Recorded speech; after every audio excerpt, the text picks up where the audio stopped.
barkada, bukod po sa mga bahay na napinsala ng baha tuwing may malakas na bagyo at ay may isa pa po tayong problema kapag kinakaharap ang ating kapag tayo po ay nabibiktima ng baha. At ito po ay ang pagkalubog ng ating mga sasakyan sa baha na pagkatapos humupa ay hindi natin alam kung ano ba ang dapat nating gawin. Kaya naman po ngayong Martes ay nag-imbita tayo ng mga eksperto pagdating sa mga sasakyan para malaman natin ano ba ang mga do's and don'ts kapag ang kotse natin or motorsiklo ay nalubog sa baha or kung tayo ay nasa motor or nasa sasakyan at lulusong tayo sa baha. Kasama po natin sina Sir Jerome Tuazon na 10 years na pong may experience sa automotive mechanics at isa rin po siyang instructor sa isang technical vocational school.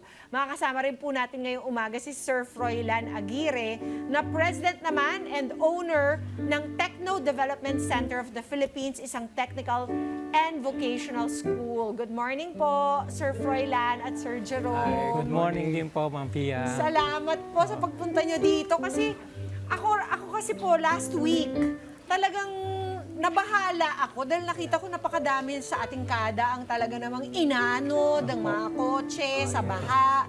Yung iba naman nakikita mo talagang very apprehensive. Makikita mo nakapark doon right before the baha. Iniisip ano ba? Itutuloy ko ba to? Susuungin ko ba tong baha? Or is it not safe for my car? Bati po muna kayo at masyado naman akong excited sa ating subject matter. Magandang umaga po, Ma'am Pia. Magandang umaga po sa Net25. Yes. And, welcome po kami rito sa Net25. Salamat po sa pagpunta ninyo, Sir Jerome. Magandang umaga rin po, Ma'am Pia, at welcome po kami dito sa Net25. At pinabati rin namin yung aming mga kasamahan sa Techno Development Center of the Philippines tsaka sa TESDA Pasay, Makati po. Yan. Okay, unahin na muna natin. Paano po ba natin malalaman kapag safe ituloy ang ating masasakyan sa baha? Meron po bang certain level that is safe pa na para ituloy ang mga sasakyan natin para suungin ang baha? Ang sa akin po dyan, masasabi ko na pwede po natin suungin yung baha pag alam lang natin na yung level ng baha ay mababa pa. Pero pag alam po natin na mataas, huwag na po talaga natin susungin. Relative po ang mababa at mataas. Paano, ano po ba ang sukatan para yung sure tayo? halimbawa, hanggang gulong lang. Pero pag yung Buong gulong, kalahating gulong, one-fourth gulong? Siguro yung lapas sa kalahati ng gulong kasi susunod na po doon yung flooring eh. Pag kasi umabot na po ng flooring yan at may nakasalubong tayo na umano, halimbawa sedan, kotse, baka abutin po yung ECU na tinatawag natin ngayon sa mga sasakyan, yung electronic control unit. Pag yun po kasi nabaha, matik yun. Titirik po tayo. Okay. Nasaan po ba ang ECU? Nandun sa may Karamihan makina? po yan nasa likodan ng minsan sa glove box at minsan naman doon sa may makina, doon po nakadikit. Malapit pag inangat po natin yung hood. Kaya pag umalon, may kasalubong, maaring abutin po. Oh. So, ang pinaka-safe po na panuntunan is kapag less than half the tire. Opo. Pwede natin suungin. Pwede pa suungin yun. Pero pagka mataas na po talaga, hindi na po natin masasabi at matatansya, lalo na pagka malakas po yung current ng tubig. Oo, pag may kasalubong, tapos may anod. Kagaya nga ho nung napanood natin sa TV, umovertake siya, hindi niya alam, malakas yung current, nahulog siya ngayon sa ilog. Oo, Mas malala pa yung nangyari. nahulog sa creek. Opo, nahulog sa creek. Kasi nawalan na ng traction yung gulong. Yung gulong niya, Hindi, umaangat na ho kasi siya eh. Oo. When it comes to our motorcyclists naman po, ano po yung safe na level para sila ay makadaan sa isang baha? Ang pinaka po dyan, hindi pa inaabot yung kanilang muffler or yung tambucho. Kasi pag pumasok po yan sa muffler, hihigupin niya po yun. Wala na po, mahihirapan na po. Tsaka pupugak-pugak na yung takbo niya eh. So this goes for all our vehicles, diba? Yes Pag po. pumasok sa muffler or Opo, sa yun po, tambucho, hihigupin niya po Hindi yun. na talaga pwede. Opo. Pero, di ba sinasabi po nila, at correct me if I'm wrong, Sir Froilan, Sir Jerome, pwede nyo pong suungin yung baha as long as you don't take your foot off the accelerator. Kasi wala pong papasok na tubig dun sa tambucho as long as you're stepping on the accelerator. Tama po. Tama naman yun. Nagagawa naman yan. Pwede mo namang gawin yun as long as na wag mong bibitawan yung accelerator mo at the same time dun sa brake pad ng sasakyan mo. Bawal ka mag-brake. Bawal ka Sa mag-brake. oras na Oo. mag-brake Yes. ka at tanggalin mo yung paa mo Yung dun sa sa accelerator, accelerator, papasok na yung papasok. tubig sa loob ng tambucho. May nagagawa naman na gano'n. No? Pero as long as, sabi nga ni Mr. Jerome, pag nakita mo na yung baha ay nandoon na sa halos kalahati na ng gulong mo, ay wag mo nang ituloy. Mayroon ka ng caution kagad. Apat isipin mo, baka mabaha ka lang. Kasi ayaw mo rin pumasok sa loob ng Yes, flooring yes. ng Oo, kotse naku mo. po. Tapos, pag pumasok na doon, malamang ECU Malamang. na yung susunod. Opo. And kapag napasok na po yung ECU, wala na po talagang magagawa. Oo, baka mabasa po. Ngayon, may sinasabi ko kasi yung iba dyan na seal type daw yung tinatawag na ECU. Yung connection po, paano po yun pagdating sa baha? Hindi po makakaligtas kasi may supply po ng kuryente. Kaya maapektuhan at maapektuhan pa rin po. Okay, sa oras po na halimbawa, makaharap po natin ang medyo mas malalim-lalim na baha. Yung sa tingin natin talagang lalampas po ng half the tire. Ano po yung, okay, so wag nyo pong suungin yung baha. Ano po ang pinakamaganda natin gawin? I-park ang kotse? Ito, ano pong gagawin? Itulak? Hindi po. Kung nandun na po tayo, hindi pa naman talaga umaabot po doon sa malalim na at kaya pang iatras, iatras na po. Tapos ilagay natin sa mataas na lugar po yung ating sasakyan. Pag na-stuck naman tayo sa gitna ng baha, Pag may stuck na ho talaga tayo at di na tayo makakatras, i-disconnect po natin yung battery. hindi ba yun scary? Nasa Yun gitna na nga po kayo po ng kasi baha. pagka nandun na po tayo sa ganung sitwasyon, yun po yung dagat isipin kagad natin eh. Kasi pagka nakakonect po yung battery natin, sigurado po maapektuhan yung sasakyan natin kasi may supply po ng kuryente. So halimbawa, nagkamali kayo ng diskarte, Yun na nga. ng judgment. Akala nyo hindi ganun kalalim. Pero nandun na kayo sa baha. Tapos nakita nyo medyo malalim-lalim. Ano po yung pwede nating gawin? Kung ikaw at that ay inabot ka particular na ng time? baha at nasa loob ka na, talagang nadudong ka na, wala ka na magawa, Papatayin po ba natin yung engine? talagang ipatayin mo yung makina at tumawag ka na ng makakatulong mo na mailabas mo yung sasakyan mo sa baha. Mas okay po ba na patayin natin yung makina tapos Yes po. Yes. ipatulak na lang Yes natin po. Mas kaysa maganda ho. i-force po natin? Huwag Yes mong po. pwersahin na patakbuhin pa yung makina, definitely hindi na siya tatakbo eh. Kasi barado na yung dadaanan ng tambucho mo. At mas lalo pang lalaki yung problema ng makina mo pag pinilit mo pa. At saka preferably matanggal natin yung connection ng baterya. Opo, kasi hihigop pa pag pinuwersa po natin yun. Okay. Paano naman po yung aftermath? Halimbawa, nalubog nga po sa baha. Ano po ang dapat gawin ng ating mga kader? Yung una nilang dapat gawin? Yun po, una, nung di pa natanggal yung battery, i-disconnect po yung battery, then talaga pong yan, patutuyuin natin ng gusto. How? Bilad? Opo, bibila. Or Kasi kailangan po ba ng nabasa po. machine? Oo, kasi lalo na yung loob, mangangamoy po yan eh. Oo. Okay Dahil- lang yung pero yung Yung buong sasakyan, kailangan matuyo lahat po yan. Kasi once na may tubig dyan, may basa pa dyan, magka ano po ng short circuit lahat po ng ibang short circuit. Lalo- Paano po tinutuyo ang mga kotse na para sure ball tayo? Yun po, pwede po nating i-blower muna lahat nung make sure na tuyong-tuyo po siya. Tapos lahat po, kung maibibilad po muna natin talaga ng ilang araw sa initan para sigurado po tayo tuyong-tuyo yung sasakyan natin. Ano po yung indication na tuyong-tuyo? Even the tires, no? Kailangan hanggat maaari, tanggalin nyo muna kasi Yung tires. Yes, kasi magkakaroon yan ng Corrosion. corrosion. No?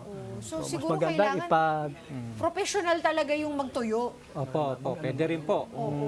Kung Kung mas maganda po, ipa-tow na lang natin yung sasakyan tapos idalin dun sa talagang isang dealership. center. Tapos dun natin ho pa, kasi talagang kailangan niya, i-auto detailing, tapos yun. tama. Sila po yung mga So definitely, bawal siyang i-start Yes. until Hanggat we're maaari, 100% huwag muna. sure Yes. na tuyo na po lahat. Opo. How about yung mga electric vehicles? Mas delikado po ba na Medyo mabaha ang sensitive mga talaga yan. electric? Very sensitive, lalo na ngayon, bagong labas yung mga electric vehicle. Oo. So mas dapat maging maingat tayo sa pagpasok sa mga baha. Bawal Lalo talaga na mabaha yung mga electric vehicles kasi ito talaga bawal yung na bawal ho yan. short circuit Share Yes. ticket po. ang kalaban mo. It's a At very expensive car na pumapasok wala na ngayon. po bang lunas kapag halimbawa nabaha ang isang electric vehicle? Bali, ano po yan, re-reinstall po. Yun po yung talagang pinaka-ano niyan. Tapos kung yung battery, Yung pa naman gagana yung pa. mahal, ano? Oh, yung Yes. po, Yung baterya. baterya. Oo. Yung po bang nabahang sasakyan, merong mga long-term, may mga magiging long-term problems? Yes po, kasi minsan hindi naman po agad-agad lumalabas yung Ayun na. naging problema niyan, ano. Oo. So minsan pwede siyang tumakbo ulit, Opo. pero maybe later Pero on, later, lalabas po yung ano pong mga klaseng problema ang pwedeng mangyari sa mga vehicles na nalubog na sa baha? Kung ang isang sasakyan mo, lumubog talaga, kasama na, pati makina. Yes. Maraming nangyari niya during, lalo na yung panahon ng undoy. No? Opo. So napakarami dito na talagang bubong na lang ng sasakyan ang nakita mo. Oo. So yun yung mga talagang may mga problema na pagdating sa makina. Ganon. No, hindi mo na pwede kaagad na gamitin yan hanggat hindi mo napapaayos ng maayos sa service center. No, hindi yan kayang gawin ng sino man na dapat talagang professional mechanic ang gagawa niyan. Ano po yung maaring maging long-term consequence ng mga nalubog na sa baha na sasakyan? Halimbawa, nakabili ka po ng sasakyan tapos hindi kinonfide sa inyo na nalubog pala ito. Ayun po, may mga ganyan pong instances na nangyari before sa time po ng Ondoy. Yun nga po, nung nalaman nila na yung pala ay flooded unit na kanilang nabili, so ibinalik po nila sa dealership at napalitan naman po. Yun Oh, po. that's good. Yes Paano po. kung second owner na yung nagbenta sa'yo? Oh, yun. Yun nga po, kaya mas maganda po pagka bibili po tayo ng mga ganyan second hand, magsama po tayo ng expert, Yeah. tas para Expert sigurado po tayo. Para At sigurado makasiguro po tayo sa ating bibilin. Kasi po, hindi rin naman ganun kadali maglabas ng pera, lalo na sa panahon ngayon. Oo. At yung iba, medyo expensive din. No? Oo. Yun po. Gusto ko lang pong balikan, briefly, yung pong sinight ninyong example na inanod siya. May tao po sa loob ng coaching yun eh. na nga po. Kapag nangyari yun sa isang kada natin, nasa loob ka ng car na inanod ng baha, ano po yung alam ko mahirap daw po, my brother-in-law kasi was figured in an accident like that, talaga pong biglang nagka-flash flood sa Batangas, nasa loob sila ng kotse ng sister-in-law ko, at hindi nila mabuksan yung pinto dahil sa pressure ng Pressure ng tubig water. sa labas. What is the best way to get out of the car? Katulad nung kada natin yun, nasa loob siya ng kotse nung inaanod siya. So, ang mas maganda po dyan, una, talagang don't panic, no? Although, kasi mahirap eh, wala ka na magagawa doon. Inaanod yung kotse mo. Oo, ang gagawin mo talaga doon, matataranta ka na. Kaya lang, hindi po makakatulong yun, ma'am. Kasi, yung pag-anod na yun, babangga-bangga yun, tas ang lakas ng hindi mo talaga mabubuksan yung pinto kasi And you cannot steer. tinutulang ng alon, tsaka ng ano. So, Dapat- siguro mag-antay na lang tayo, hindi naman Sa loob ng yata car? na mapadpad lang tayo ng medyo dun sa medyo hindi Safe. ganun kalakas yung current ng tubig. Tapos siguro, tsaka natin dahan-dahanin buksan kung mabubuksan. So, mas safe pala to stay inside the car kaysa magpilit kang lumabas. Kasi parang he was saying, babasagin na daw niya dapat yung window. Pero, paano yun? Baka mamaya, pati sila maanod. Kasi once na pinilit mo buksan, definitely water nung papasok sa'yo eh. Oo, ang lakas So mas nun. lalo ka lang Mas malalong madidisgrasya. That makes a lot Imbis of naman ng tubig sa loob, magkakaroon ng water. Oo. Sir Froilan, Sir Jerome, ano po yung mga pwede ninyong mga parting message sa ating mga kada na nabaha sa kanilang mga sasakyan, na nabaha ang kanilang mga sasakyan o motorsiklo? Sa akin po, masabi ko po dyan na pag nakita po natin na talagang malalim na po yung baha, wag na po natin ipilit. So, mas maganda po kung nandun tayo sa isang lugar na alam natin bahain at malakas ang ulan, ilagay na po natin sa isang safe yung ating mga sasakyan. Na sa ganun, maiwasan po natin na ma-flooded yung ating mga unit. Yes. Yun po. Sir Froilan, Same kayo with po. Sir Jerome, no? Napaka-importante talaga na maging maingat tayo. No? Kung alam na nating malalim yung dadaanan natin, huwag na nating ituloy.